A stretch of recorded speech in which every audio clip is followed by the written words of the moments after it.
Hello everybody, welcome to Snyder's Inc. And today we have got MrBallen reaction. This is the biggest legal fuck up in history. Mature audiences only. I'm gonna get right into it. Ladies and gentlemen, hit the like button and subscribe on couch thing down below. Let's go. In 1953, a man had just moved into a new apartment in London, and as soon as he went inside, he decided he wanted to renovate.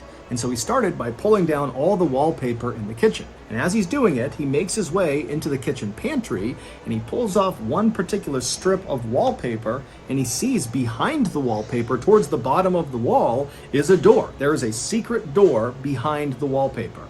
So he gets down and he rips off more of the wallpaper, and then he grabs the little handle and he pulls the door open. And what he sees inside of this little room was not only horrifying and would scar him for life, but the contents of this secret room would change the legal system in the United Kingdom forever.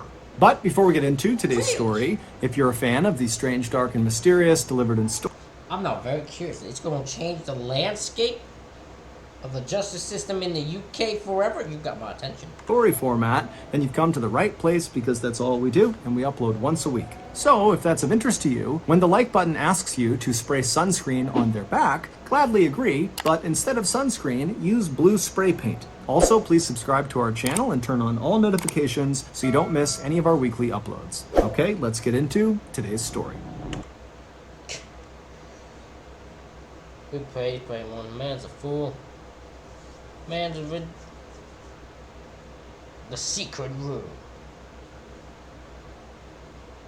Time that would eventually put Timothy Evans on death row was horrific. But when you take a look at Timothy Evans's past, it's not really a shocker that his life played out the way that it did. Before Timothy was even born in 1924 in the southern end of Wales, his father had abandoned him and his siblings and his mother. And because Timothy's mother made almost no money, when Timothy was born, he was effectively born into poverty. As a young child, Timothy really struggled to learn how to speak properly, and then in school, he just really struggled to keep up with his peers. To make matters worse, when Timothy was 8 years old, he contracted tuberculosis of the skin on the underside of his right foot. This condition is not necessarily fatal, but it causes these large, painful blisters that take a really long time to go away, even with treatment. And because Timothy's outbreak was on the underside of his foot, it made walking nearly impossible. And so for a few years, starting when he was 8 years old and he was diagnosed with tuberculosis of the skin, Timothy had to miss huge chunks of his schooling to get medical treatment. And then other times he was missing school simply because he couldn't walk. And considering how poorly That would be terrible. You can, oh my god, make sure you can't even barely walk. No, at this point, I feel like they might just put him in a wheelchair. That happened in today's day and age. But like, that'd be painful as all hell. Timothy was already doing in school, these huge extended absences were totally catastrophic for his education. In fact, Oh yeah, you're not in school already, and you slow in the brain. You're not fully able to keep education because you're in poverty and all that. That's gonna already be hard. But then you add the fact that you can't even go to school if you want to because you got some bad foot problems. It's gonna cause your thing going. That's not good. Not good. later in life, it would be determined that Timothy's IQ, which is a way to measure people's intelligence, was somewhere between 60 and 70, which is very low and put him in the range of having an intellectual disability.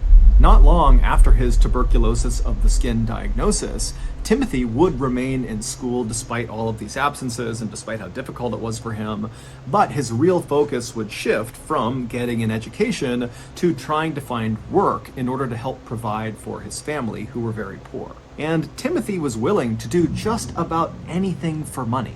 For example, when he was only 13 years old, he became a coal miner, one of the most dangerous jobs on the planet at the time and still today. But despite Timothy's willingness to do these really challenging jobs that often paid very little, he would always eventually get fired, or he just would not get the job in the first place. He would be rejected.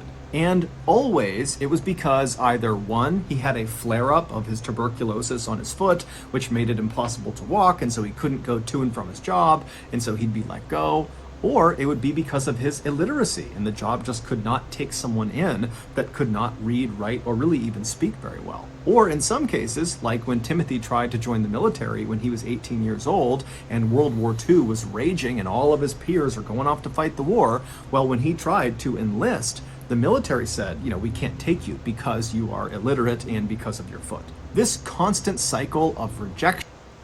That is not good. Yeah, I've seen that before. I don't understand that. Just being told, nope, can't do for this reason, can't do for this reason. Although nowadays, they don't even tell you ass why you ain't getting hired. They just decide they don't want to hire you, and they leave you in the dark, and you just have to assume. It's always the most annoyingest fucking thing about job hunting these days. They just don't tell you fucking anything. And embarrassment really made Timothy quite cynical. He felt like he just didn't belong anywhere. And so at some point, perhaps as a coping mechanism, Timothy began to lie. He'd make up tall tales about the adventures he'd been on and all the influential people he knew and the superhuman skills he possessed. Now, most people who knew Timothy didn't believe any of the stories he told, but every now and again, some people actually did. And for Timothy, that little sliver of respect he would get in that moment, even though it was built on a lie, on an illusion, it was incredible for him. He didn't get that anywhere else in his life. And so he kind of became addicted to telling these lies. Oh, no, that's not good. No, you don't need that, especially if you're going to end up involved in a legal issue. At some point later down on your life, and all you know are known for is lying. There, even if you're telling the most God-honest truth, there is nothing you could say that there be, because everyone will be like, no, he's just a liar. That's all he does, is lie. So, Fast forward to 1947, Timothy was 23 years old, and he was still living with his family, who had left Wales and had moved to London, and they were living in a very, very poor and dangerous neighborhood. At the time, Timothy had managed to get a job as a delivery driver and had yet to be fired from it, and on one of his daily routes around the city, he wound up meeting an 18-year-old girl named Beryl Thorley, who he really took a liking to. Now, according to people who knew Beryl, she apparently, like Timothy, had a very low IQ. And so Beryl and Timothy, they meet on one of Timothy's routes, and they immediately hit it off, and they start dating. And by the end of that... Everyone can find a person. Even these two somehow found each other. What the hell is wrong with love life of mine that I can't find nobody? What is this shit? Year, they were married. They initially lived inside of Timothy's family's apartment, but when Beryl became pregnant in early 1948, she and Timothy pooled what little money they had, and they got an apartment of their own. Their new apartment was terrible. It was tiny, it was dirty, it was located in an even more dangerous neighborhood than where Timothy's family lived, but it was good enough for them, at least at first. Once Beryl gave birth to their daughter, Geraldine, suddenly their cramped living quarters seemed impossibly small for a family of 3. And they were already extremely tight on money, and now adding a baby to the mix, they really just did not have enough money to survive. Timothy immediately tried picking up extra work wherever he could, but once again, his illiteracy and his foot, or a combination of the two, held him back. And so it wasn't long before the couple was forced to start taking out these awful high-interest loans that they knew they would never be able to pay back. So they are permanently saddled with debt. They know it. And these loans are only enough to barely get by. This is not enough to move out. This is only enough to stay in their squalid and awful conditions. And so as their debt... Oh, hell no. I'd rather be homeless than go in debt. Honestly, I'd rather be homeless than go in debt. Not doing that. Nope, no way. Piled up in conjunction with all the stresses of being new parents and living in this really cramped space. It wasn't long before Beryl and Timothy's marriage just totally started to erode. It started with daily arguing over one of their many hardships, but it quickly escalated to full-blown physical confrontation that often was so... I know a couple like this. They're not not physical, but the smallest little argument will turn into a full-on big argument that I'll hear about, and they'll never be able to understand it, and they'll never fully tell me what started it. It's always but the smallest issue, though. so loud that passerby outside in the very busy street would hear, coming from the third floor, Timothy and Beryl screaming and yelling and punching each other, to the point where people outside literally stopped and just looked up, wondering what was going on up there. As Timothy's world seemed to just kind of crumble all around him, he at first turned to a coping mechanism he had used for most of his life, and that was just to lie about his current situation. He would tell people who would listen that he and his wife and his kid were doing great and everything was fine. But, behind closed doors, that wasn't true at all, and so that coping mechanism really didn't do a lot for him. I've seen people do, that's a thing people do a lot. Right? If you're married, the marriage is falling apart, they'll tell everyone everything's fine, they'll make the assumption everything's lying, they'll see people, perfect little happy family thing they try to put out there into the world, and like they're completely falling apart. You never will understand why. And so Timothy eventually turned to alcohol to cope with his misery. But the alcohol would only make the situation worse because it was yet another thing for his wife to be mad at him about, and he was depressed all the time, and it was eating away at their non-existent budget to pay for all this alcohol. And so Timothy would turn to yet another source for comfort, but it would be a very unlikely source of comfort. It would be his downstairs neighbor, John Christie. And the reason his downstairs neighbor was so unlikely was because John could not have been more different from Timothy. John was nearly double Timothy's age. He was incredibly smart, and he was respected not only by his peers, but really by the community. And that respect came from the fact that John had served during World War I and been right on the front lines, and had nearly been killed during a mustard gas attack when he was fighting in the trenches. And then after the war was over, how does a man like that, who is that thing, living in a dangerous neighborhood and a home that's very poor, John would come back to London and he would become a police constable for quite a while, and then after retiring from the force, he became a post office clerk. But despite John and Timothy's vast differences, there was one thing they had in common: marital problems. John and his wife Ethel had gotten married back in 1920, so 4 years before Timothy had even been born. But at some point early on in their marriage, the couple had split up. They didn't get divorced, but they separated and they lived totally apart for a while. But in 1934, the couple would finally reconcile,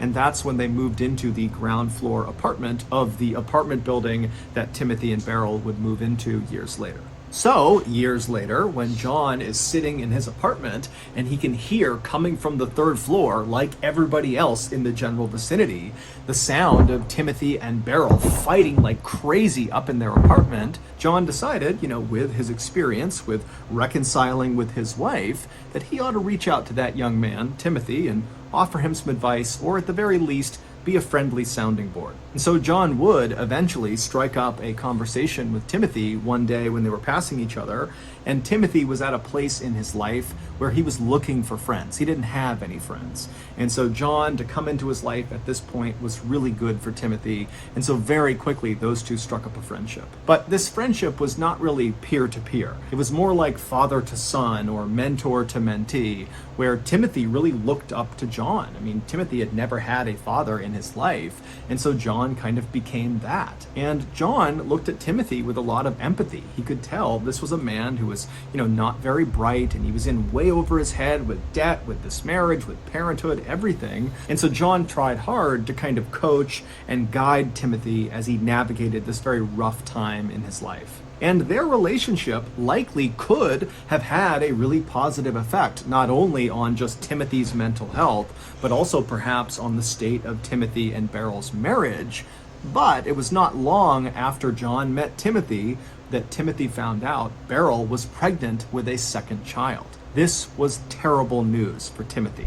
He knew they absolutely could not afford another child. As it was, they couldn't afford the current child they had. They couldn't afford anything. And in the United Kingdom, abortions were illegal, so there was no way to terminate this pregnancy. And so, totally desperate and terrified, Timothy turned to John for guidance. And John would later recall on the witness stand during Timothy's trial that, John did his best to try to console and comfort and tell Timothy that everything was going to be okay. You'll get another job. You'll take out another loan. It'll all work out. But, as John would say on the witness stand, his words didn't have any effect on Timothy. Timothy, by the time he came to John, was totally inconsolable, he was desperate, and he was unhinged. And so John started to suspect that Timothy might do something really drastic to make his troubles go away. And John would be correct.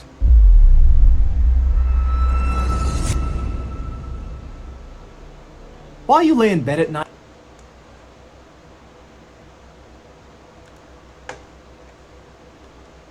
God, that photo of him.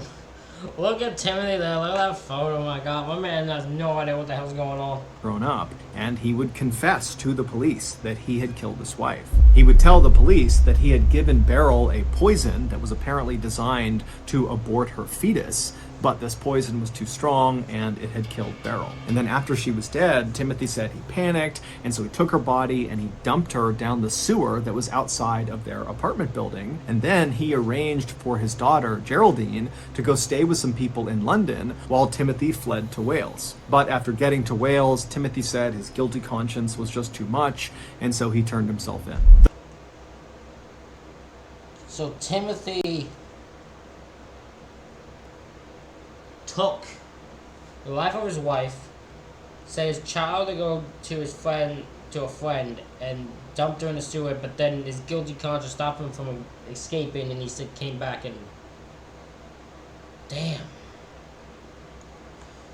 Telling y'all, money can make people do desperate things. It really can. It can make people do desperate things. The police immediately arrested Timothy and they brought him back to London. And then once he was in a cell in London, London detectives went out to Timothy's apartment building and they went to the manhole cover that led down into the sewer that was right outside of the apartment building. And right away they noticed something odd. They were not able to get the lid off of the sewer. It was just too heavy. It would move, but one man couldn't do it.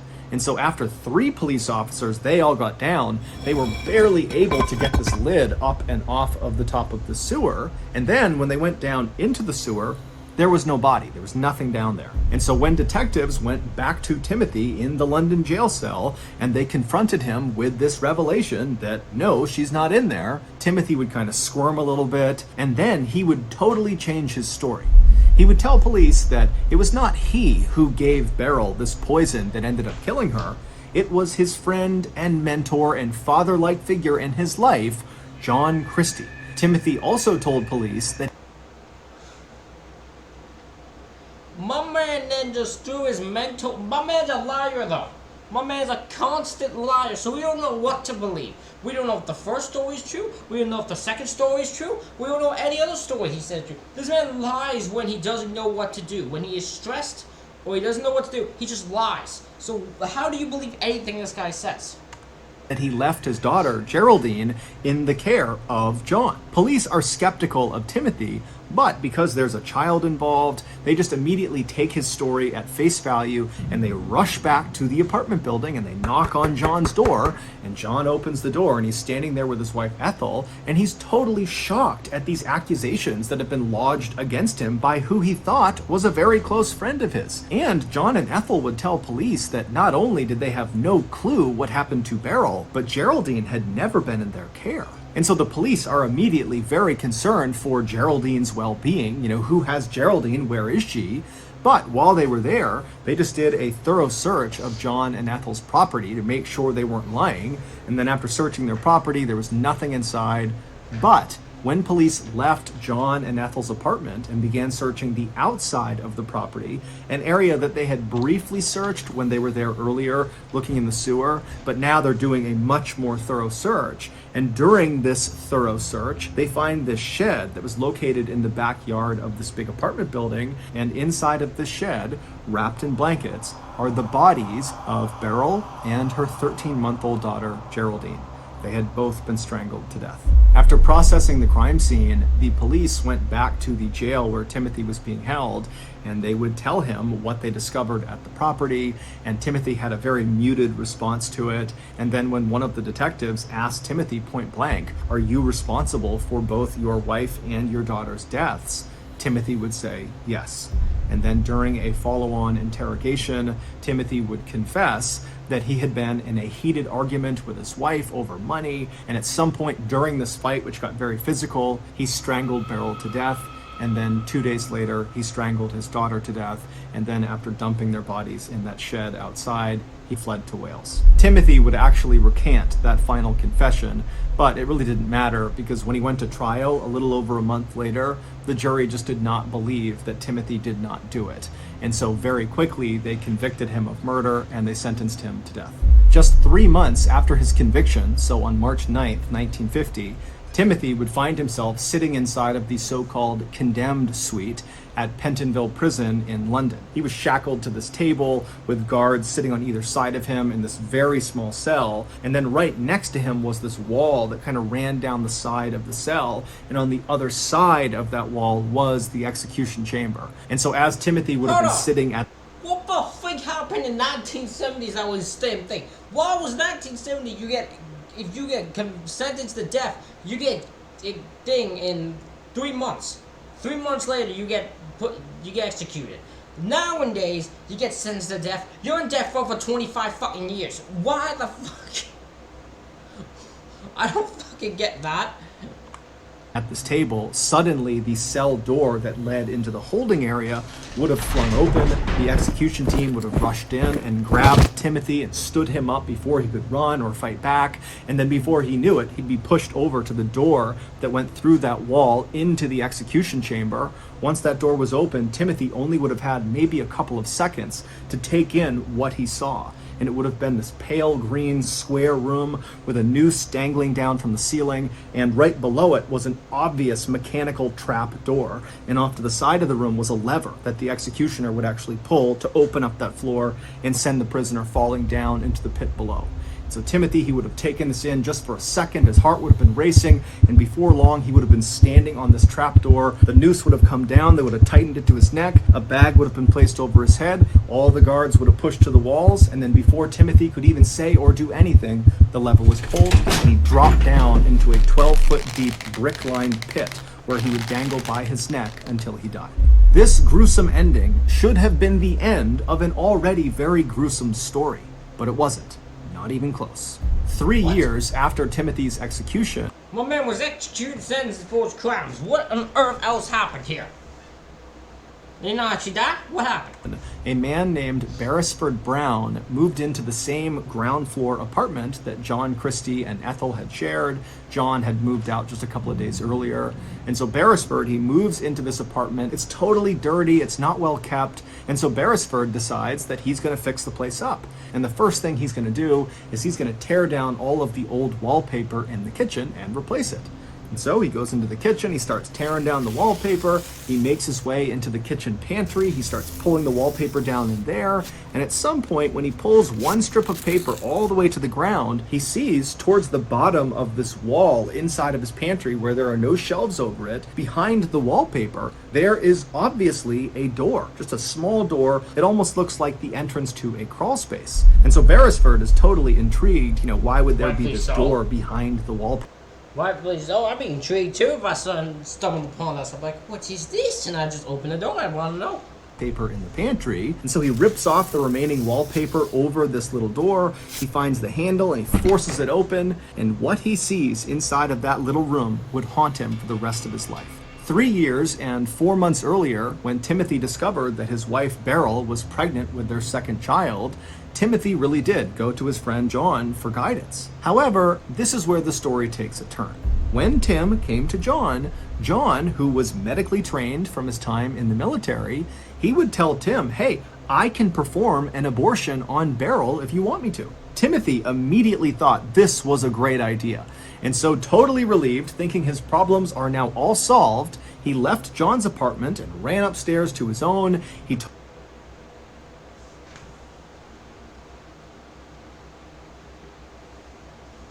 Okay, so two things I'm guessing here. Either John took the life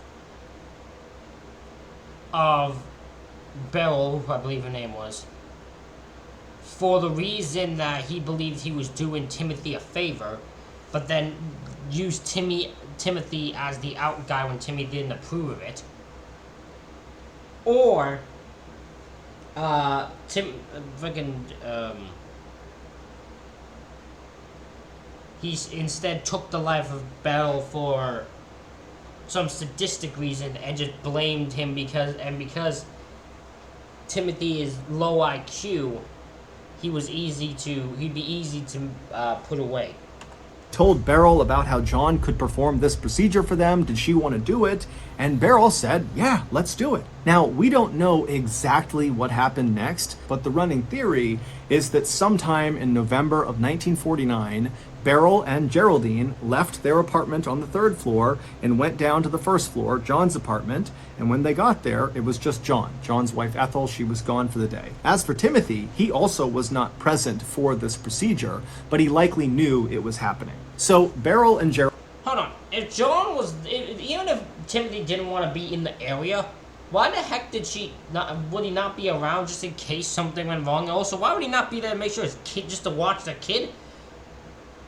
Feel like you shouldn't bring your kid to go do an adoption anyway, so... Geraldine, they walk inside of John's apartment, and pretty quickly, Beryl finds a place, or maybe John finds a place, to put Geraldine in the apartment where she's safe. And then John ushers Beryl over to this chair. It's like his makeshift medical chair, and he tells her to have a seat. So she sits down, and John goes over and gets this device. And now this device, it looks like a glass jar filled with clear liquid, and then poking out of either side of it are these black, thin, hollow tubes that come out and connect at this kind of makeshift mouthpiece. And so John, he walks over with this device and he hands the mouthpiece portion of this device to Beryl, and he says, here, put this on your mouth and start breathing it in. There's a gas I produce that kind of numbs the pain as I do this procedure to you. And so Beryl did as she was told. She took this mouthpiece and she put it over her mouth and her nose, and she began breathing deeply. And as she did that, John grabbed a chemical and he began slowly pouring it into the glass jar where these tubes were coming out of.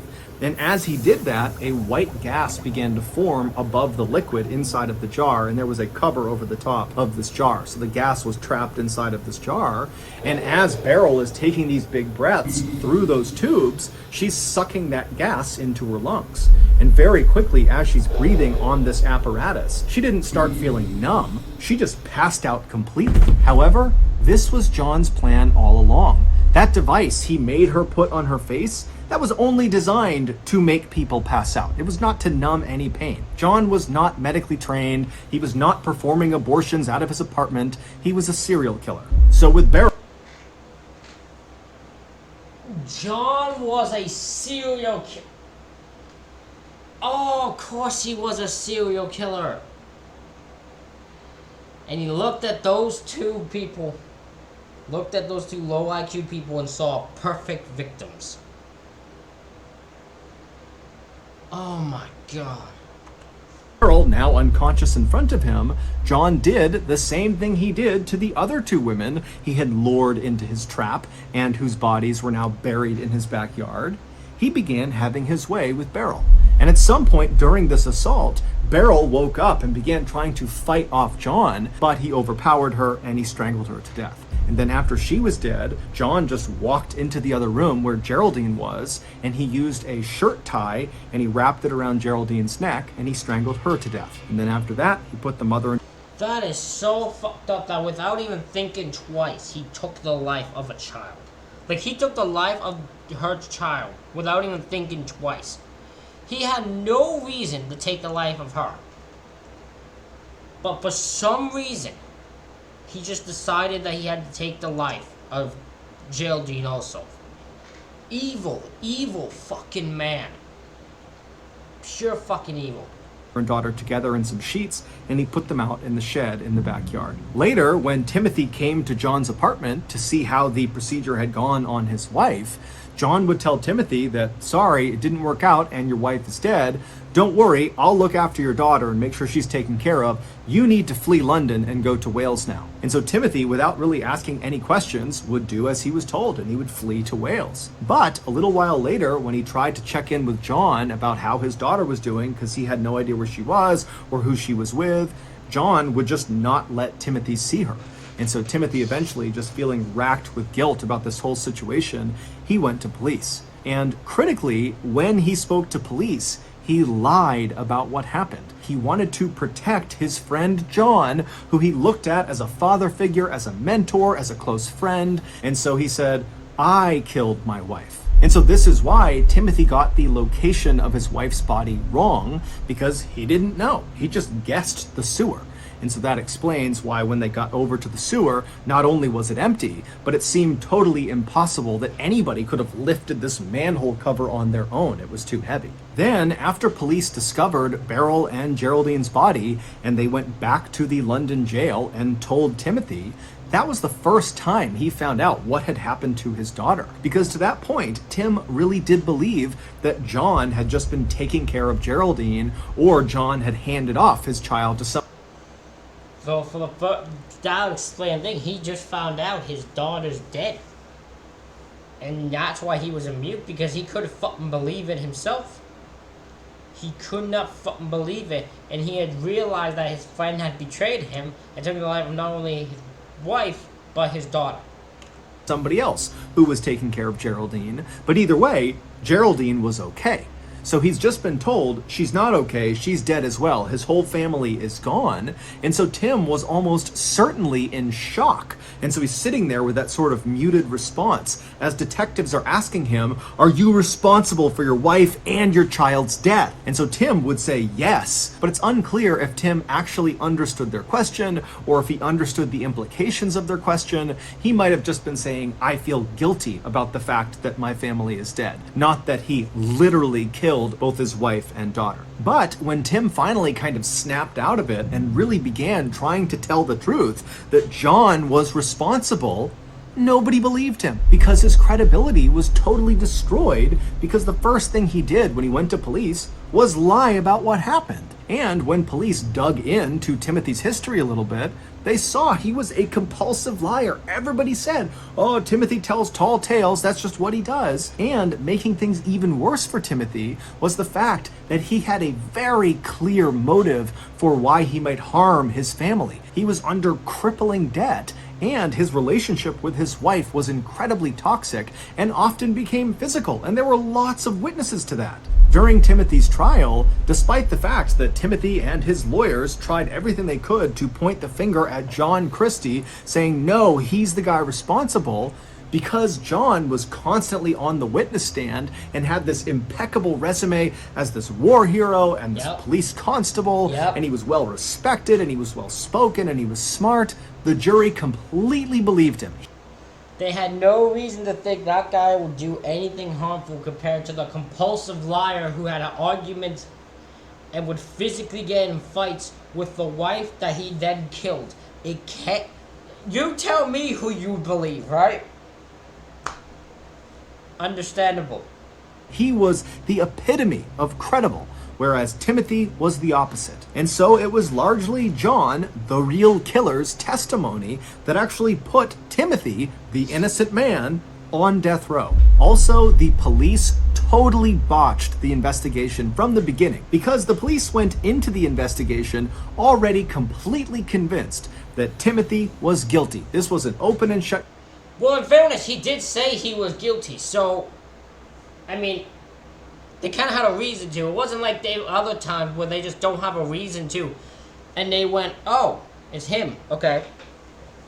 We're just going to assume it's him and we're not going to look any direction. This is the guy who walked in and said, yeah, I killed my wife. And that. So they have no reason to look otherwise. Case, and us gathering evidence and doing all this didn't really matter because Timothy was the guy. And so because the police were so focused on Timothy, they were blind to really obvious things all around them. For example, during their several searches of the apartment complex, both inside and out, a dog ran into the backyard and actually dug up one of the skeletons from one of those two women that John had killed years earlier and buried out there. And so a human skull and a human leg bone were visible outside as police are walking around. John was able to grab the skull and chuck it next door into a burned out building, but the leg bone was literally propped up against the side of the backyard in plain view. Nobody caught it. The police are also believed to have coerced Timothy into signing his final confession, where he says, I not only killed my wife, but I also killed my daughter. There's even some speculation that the police literally signed it for him, that they forged the entire document. And so Timothy gets hauled off and executed. Meanwhile, John, the real killer, just keeps on killing. He would murder at least 4 more women, including his wife, Ethel, using the same technique, the gas machine followed by strangulation. And it was during the time that he killed these last 4 victims that we know about that John became increasingly turned on by death itself. And so that was why he stuffed his wife's body right underneath the floorboards in his kitchen, and he stuffed those other 3 women inside of that tiny little room behind that secret door in the pantry. So that all day long as he was in his apartment, it constantly smelled of decomposing flesh. After What an evil, sick, fucked up human being. There was so much evil and fucked upness to him that it's unbelievable. That man is the devil. He is the incarnation of evil. Holy shit. Beresford Brown opened that secret door in the kitchen pantry and discovered those 3 women's bodies smashed inside of there, he would tell the police, and then 10 days later, on March 31st, 1953, John Christie would be found and arrested. He would confess to killing all 8 victims, but the police only had enough evidence to charge him with 1 murder, and that was the murder of his wife, Ethel. But he was found guilty of that, and it was enough to warrant a death sentence. On July 15th of that year, at about 9 a.m., John Christie found himself sitting in the same condemned suite at Pentonville Prison that Timothy Evans had been sitting in 3.5 years earlier. Then, moments later, the door behind John opened up. The same execution team that killed Timothy Evans came inside, they grabbed John, they hoisted him up, they moved him over to the door that led into the execution chamber. The door flung open and John got his first look at the gallows. They rushed him over to the middle of the room, they pulled the noose down, tied it tight around his neck, they put the bag down over his head, all the guards stepped to the side, and then right as the executioner is about to pull down the lever, John, out of the blue, says, "Wait, my nose itches." To which the executioner just said, "It won't bother you for long," and then he pulled the switch. Due in large... Wow! So he went, "Wait, my nose itches," before he died, before he was thinking, and he just said, "It won't bother you for long." Fair. Damn, that's some evil shit. I love it. That executioner did not care about him at all. Large part to the massive... Nor fucking should they. Injustice in this case, where an obviously innocent man was carted off and executed. The UK would suspend the death penalty in 1965, and then in 1969 they would abolish it entirely. Between those 2 dates, in 1966, Timothy would receive a posthumous pardon for the murder of his family, meaning he is officially an innocent man. So that's gonna do it.